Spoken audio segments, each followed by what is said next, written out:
Hey, hi, hello, and welcome back to, no, it's not Throat Chakra Thursday, that's tomorrow. Heart Chakra Wednesday, Daily Boost. I'm Tara Priolo. I am your resident Black, biracial, multi-passionate musician. I talk about the ish that nobody wants to talk about and push you to do the same. I'm here with Love in Action Network, a peer support organization where we encourage, equip, and empower you to put your love in action. Our fearless leaders are at Andre in the Flow, at PoppyWater33, and of course myself at Tara Priolo Studio. As I said, today is Heart Chakra Day. You know, if you're listening to the last couple days, that we have revamped Boost a little bit yet again. We are doing Instagram or TikTok, which have some lower barriers of entry in terms of going live, because we want you all to feel like you can do it too. Right? Like this is, everybody can go live on Instagram. You just have to hit go and find a topic like this, right? Or don't find a topic. Come hang out with your friends. Okay. So, I'm going to give you an introduction. We haven't done these for a while, but I'm going to give you an introduction to the heart chakra. The bridge between earth and spirit, the power of unconditional love. The heart chakra, or anahata in Sanskrit, is the fourth, and I'm so sorry about my camera, y'all, is the fourth chakra positioned at the center of the chest.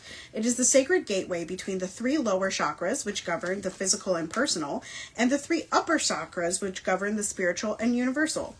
It is here that we experience compassion, love, forgiveness, empathy, and deep connection.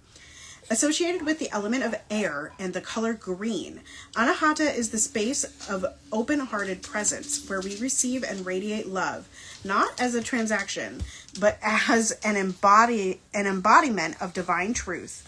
Anahata means unstruck or unhurt, reminding us that love at its core is boundless and eternal, untouched by fear. Key associations: the location is your center of your chest, heart space. The element is air. The color is green, sometimes pink. I'm in pink, which is self-love, y'all. And then the mantra, yam. And the themes: love, compassion, forgiveness, grief, unity, relational healing. For those walking in the world as a healer, performer, coach, and bearer of collective joy, the heart chakra is the divine engine behind every act of service. It is what allows you to hold space for others without judgment, to lead with vulnerability as strength, and to perform pain into purpose through love in action. A balanced heart chakra enables deep self-love and acceptance, healthy relationships and boundaries, emotional alchemy, turning grief into grace, connection with humanity and the divine, joy in giving without depletion.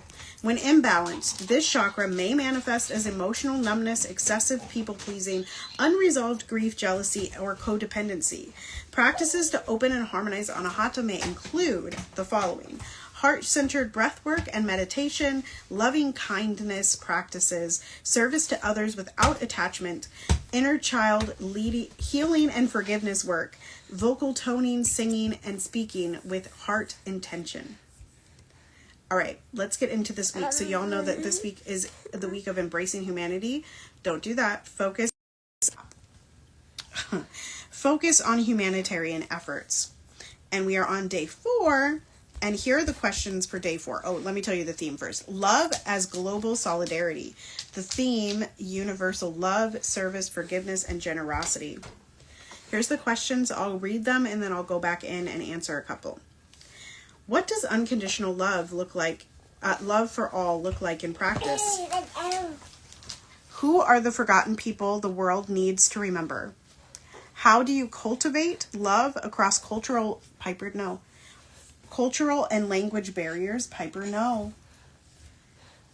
What's one example of forgiveness that changed the course of history? What are the humanitarian acts that have touched your heart most? How do you stay open-hearted in a world full of pain? What is one way to love without needing recognition or reward? How do you include the earth itself in your compassion? What does radical generosity mean to you? And how do you open your heart to those who have caused you harm? What are the humanitarian acts that have touched your heart the most?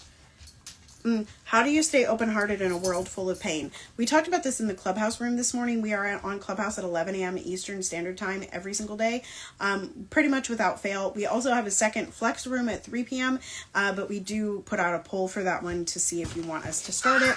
Sometimes, like today, that becomes a mock audition time, and stay tuned because there are also a bunch of other events that are able to be attended. You can find those at our box office at lovedandlovable.bio.link. Sorry, y'all. Again, if you're watching this, I'm so sorry. Okay, so what was the one? Oh, how do you stay open-hearted in a world full of pain? I stay open-hearted in a world full of pain by knowing that it doesn't have to be this way. By knowing that we can create a different world together, right? That's the knowledge. I think my husband's going to come in, so I'm going to wrap it up. But by knowing, right, that there is more. There is more there. Here we go. That from all of us here at Love and Action Network, at PoppyWater33, at Tara Priolo Studio, at Andre in the Flow, and the whole fun bunch beyond. Continue to be anti-racist, be safe, wear a mask, make good trouble, do good work. I love y'all hardcore. You are loved and lovable, and nobody can change that. Joy. Yes, joy is our revolution. Step into it, belong to it, walk in it today, and I will see you next time. Bye-bye.